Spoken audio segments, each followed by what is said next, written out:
Oui. Je commence par faire l'appel. Alors, Bertrand Vert. Présent. Patrice Bollard. Présent. Johan Cancanet. Présent. Michel Schneider. Benoît Normand. Présent. Christelle Clement. Kevin Antuy a donné pouvoir à Nicolas. Nicolas. Présent. Non, je suis présente. Isabelle Levert. Éric Bernard a donné pouvoir à Bruno. Delphine. Présente. Fatna Rafik. Présente. Carole Giscot. Présente. Corinne Abbé. Chantal Contamina. Marie Montier a donné pouvoir à M. Lefebvre. Monsieur Lefebvre. Présent. Et Anne Gallinero. Présente. Merci. Nicolas prend le secrétaire de séance. C'est parti. C'est parti. Merci.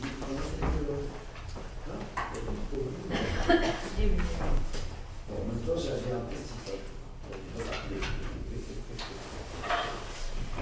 Bien, alors, un conseil très court et un petit peu en urgence, et je vous prie de m'en excuser, mais pour d'excellentes raisons, puisque ce sont des raisons financières. Il nous est arrivé assez tardivement deux demandes importantes de travaux, l'une pour le stade de foot et l'autre pour le presbytère. Or, il se trouve que les demandes de subvention auprès de l'État, qu'on appelle la DETR ou la DECIL, sont bouclées, doivent être rendues au plus tard demain. Voilà.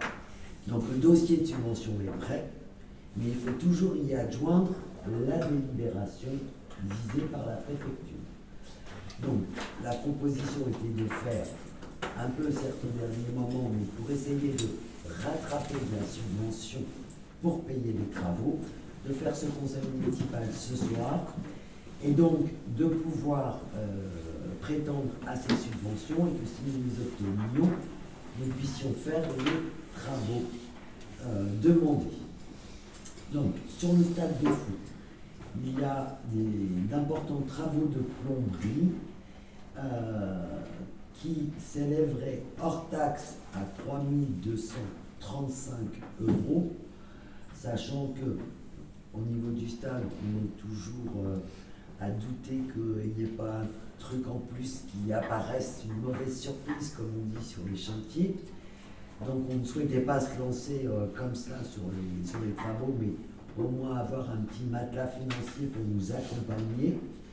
Et donc je vous propose de faire une demande de subvention auprès de la DETR, donc de l'État, à hauteur de 40%, du département à hauteur de 20%, auprès de l'AGLO sur les 50% de ce qui resterait à charge, et donc au bout du bout, si vous faites tous les calculs, il nous resterait 50% de l'ensemble de la somme de subvention déduite à payer. Qui correspond Alors, qui correspond, je n'ai pas fait exactement le calcul, mais à 40% de 3 235, ça doit faire à peu près 1 500. Je vous le fais un peu à la louche. 20%, ça ferait 600 et quelques. Donc 2500 et 1500 et 600, ça fait 2100. Ce qui fait qu'il resterait un peu plus de 1000 €. Et ce qui ferait donc 500 € pour l'aglo et 500 € pour le coup. Voilà, c'est un peu à la louche, mais ça doit donner à peu près ça. Voilà, donc cette délibération pour m'autoriser à faire la demande de subvention dès demain matin. Évidemment, apercevoir les aides si elles sont accordées, et ensuite à mener l'opération jusqu'au bout pour faire les réparations nécessaires. Y a-t-il des questions? Est-ce que ça concerne un changement de chauffe-eau aussi pour Non, c'est par rapport aux douches. Alors les douches arbitres, la douche arbitre, si j'ai bien compris, voilà, ça mouille tout sauf l'arbitre qui est sous la douche. Voilà. Et sur l'ensemble des douches enfants et adultes qui sont sur le côté, il y a aussi un problème d'arrivée d'eau. Mais il y a peut-être des flux en plus Sûrement. qui allongent la facture. Sûrement. Donc c'est pour ça qu'on veut aller vérifier l'ensemble. D'accord. Y a-t-il des abstentions, des votes contre? Je vous remercie. Donc la deuxième délibération est de la même façon, cette fois-ci pour la chaudière du presbytère. Donc sur lequel comment dirais-je, un devis, pardon, a été fait pour 4 300 € hors taxe, sachant que actuellement elle fuit et que donc le locataire vide des seaux d'eau tous les soirs. Et c'est glacé. Et puis c'est glacé, il n'y a plus de chauffe, ça chauffe C'est plus. vraiment froid. Non, mais je sais bien, je sais bien. Donc voilà, donc on avait essayé de regarder avec la paroisse, mais malgré tout la chaudière relève du clou et du couvert de par le propriétaire. Voilà, néanmoins, s'il devait y avoir des travaux supplémentaires à côté, moi je demanderais aussi à la paroisse de faire un petit effort parce que si on chauffe le presbytère, c'est aussi parce qu'il y a un locataire. Enfin, voilà, donc il y a un service qui est rendu de façon commune et donnant.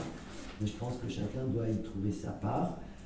Donc là, de la même façon, je vous propose 40% à la DETR, 40% étant le maximum qu'on peut demander à la DETR, donc c'est pour ça qu'on demande systématiquement 40%, ce qui ne veut pas dire que nous donnerons forcément 40%, mais il faut toujours demander le maximum pour essayer de l'avoir. 20% en département, là je suis sûr qu'on n'aura pas plus. 50% au fonds de concours de l'agglo sur le reste à charge et 50% de ce qui nous resterait à payer pour. Voilà. Y a-t-il d'autres questions? Des abstentions? Des votes contre? Je vous remercie.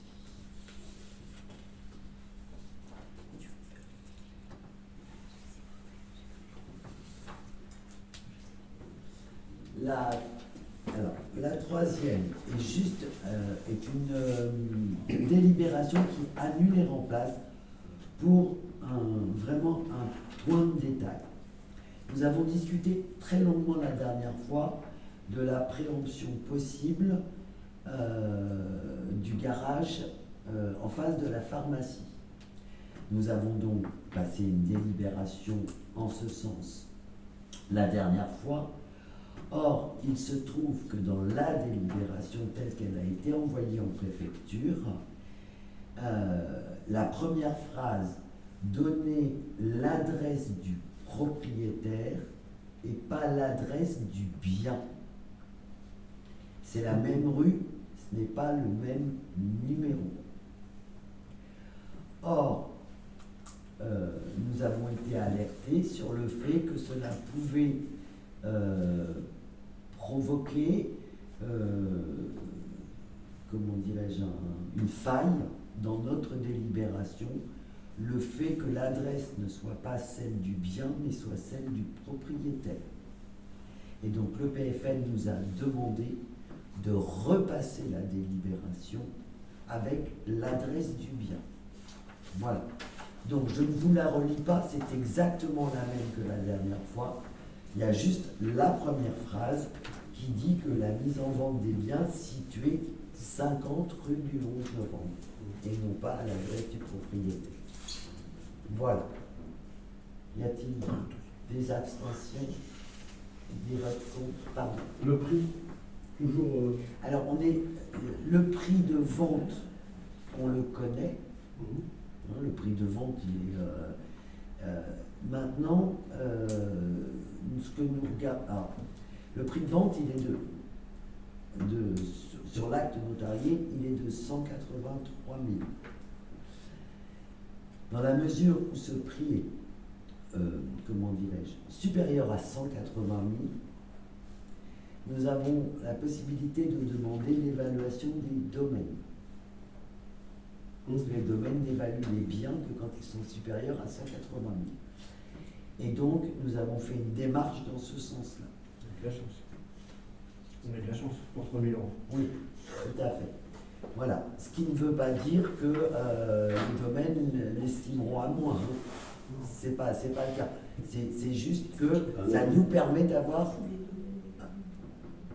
une deuxième mesure en fait du prix. Voilà. Et vous aurez la réponse sous quel délai? Alors, normalement, alors, c'est un peu compliqué parce qu'en fait, pour pouvoir avoir l'estimation des domaines, on doit demander l'autorisation au notaire qui a en charge le dossier, l'autorisation de visiter avec le domaine le bien, ce que peut nous refuser le notaire. On peut ensuite le ressaisir par lettre recommandée et il peut de nouveau refuser.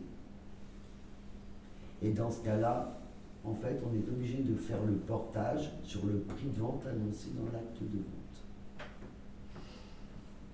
Voilà, c'est comme ça. Donc, si les domaines évaluent moins que le prix demandé, le vendeur n'est pas obligé de maintenir. il peut retirer la vente. Il peut retirer la vente. Tout à fait. Donc voilà. Donc, ça resterait un hangar. Donc pour l'instant, et s'ils acceptent la visite, normalement, la visite, il faut qu'elle ait lieu avant, il y a une date limite. Globalement, je pense qu'on aurait la réponse fin janvier. De toute façon, au pire aller, ça serait le prix que demande l'ancien propriétaire. Oui. Donc, c'est pas une grosse somme de différence. C'est surtout ce que vous disiez, les ennuis, si jamais c'est vendu à la personne que vous voulez pas. Ah, c'est ça. Non, mais donc soit il le retire de la vente, et dans ce cas-là, ça reste un bâtiment vide, soit il nous laisse aller jusqu'au bout de la démarche, et dans ce cas-là, on fera ce qu'on a dit la dernière fois, c'est-à-dire de consulter, de regarder ce qui est possible, vivable, tenable aussi pour un commerce, etc., à cet endroit-là. Tout à fait. Et ça serait possible d'avoir une copie de cette délibération? Parce que l'autre fois, on n'avait pas eu le texte, on en avait discuté, mais on n'avait pas eu la copie. Ah oui, bien sûr, on pourra vous les envoyer. Vous pourrez nous l'envoyer Oui, après? bien sûr. D'accord. Il n'y a pas de souci. C'est public et Oui, il n'y a pas de souci. Non. Parce que c'est vrai qu'on a voté, mais on n'a pas. En fait, Oui, je vous l'avais lu, mais je ne vous l'avais on pas n'avait pas lu redonné. en texte. En fait. Pas de souci, on vous les renverra. D'accord, c'est Tu l'as voté. bon. Non. Y a-t-il des abstentions? Des votes contre? Je vous remercie. Et enfin, donc, un point qu'on a rajouté parce que, alors là aussi, c'est des grands moments. Nous arrivons en fin d'exercice budgétaire et il y a désormais à l'agglomération Seigneur une correspondante de la DGFiP qui nous alerte sur les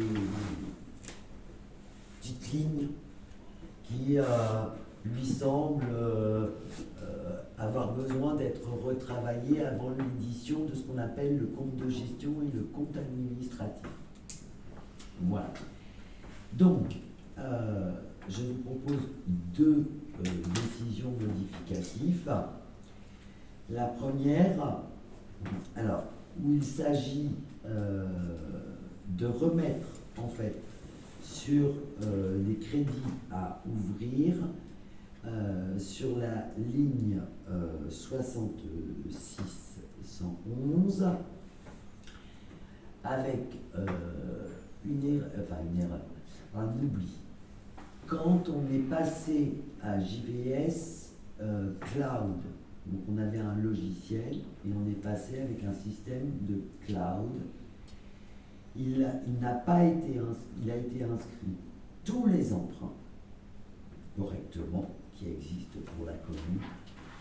Il a juste été oublié, il n'a pas été remis dans le cloud, la ligne des intérêts d'un emprunt. Et donc, arrivé en fin d'année, on s'est aperçu qu'il y avait une ligne d'intérêt qui n'avait toujours pas été payée.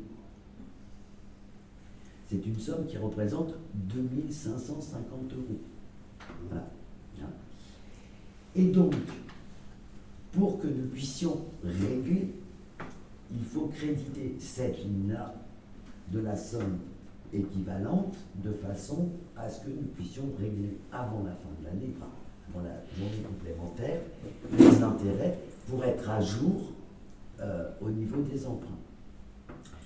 Donc, nous avons été le chercher dans la ligne 012 64 11 sur le personnel titulaire, où nous avions de la marge.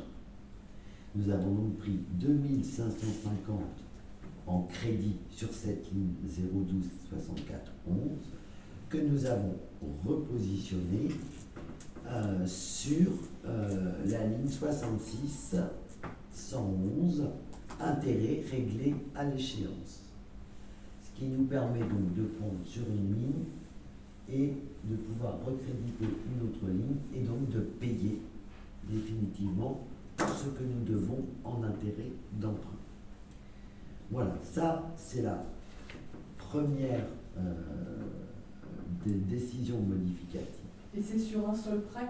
C'est Oui, pas sur le- oui, non, c'était vraiment un intérêt, pas un intérêt annuel, hein, j'entends Oui, bien mais sûr, sur un seul prêt. sur un seul prêt, oui, qui a été oublié en fait, dans la remise à jour de ce qu'on appelle aujourd'hui le cloud.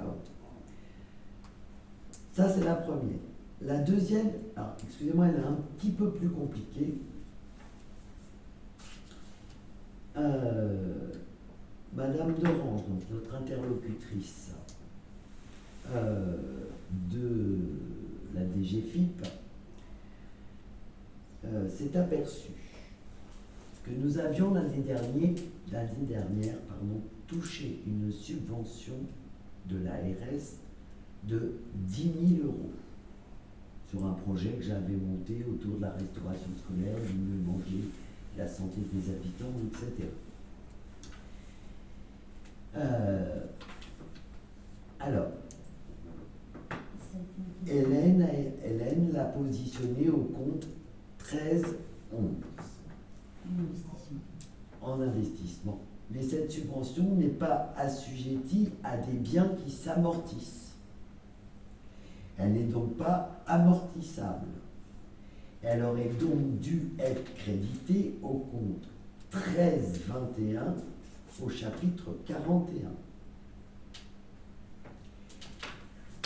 Il faut donc qu'on émette un mandat au compte 13-11 parce que c'était en 2021. Et qu'en 2022, la ligne 13-11, elle était à 0. Donc on ne peut pas prendre juste la ligne 13-11 et la changer de ligne, puisqu'on n'a pas de crédit à la ligne 13-11. Donc, il faut qu'on commence par la créditer, avec un mandat au compte 13-11, chapitre 041. Et il faut qu'on émette un titre au compte 13-21 au chapitre 41, parce que le chapitre 41 doit toujours être équilibré. Donc quand il y a une dépense, il y a forcément une recette en face. Voilà. Voilà, et donc ce que je vous propose, c'est cela. Je ne sais pas si je suis très clair, mais moi-même j'ai un peu de mal, si vous voulez, avec surtout pour être très franche avec vous, je ne comprends toujours pas pourquoi elle veut qu'on le mette en investissement, vu que c'est du fonctionnement. Donc, je considère, moi, avec ma lecture, que ce qu'elle nous demande de faire, n'est pas plus valable que ce qu'on avait fait. Mais, Vous aurez peut-être une autre correction. mais c'est la dame de la DGFiP qui dit de le faire, donc je le fais. Voilà.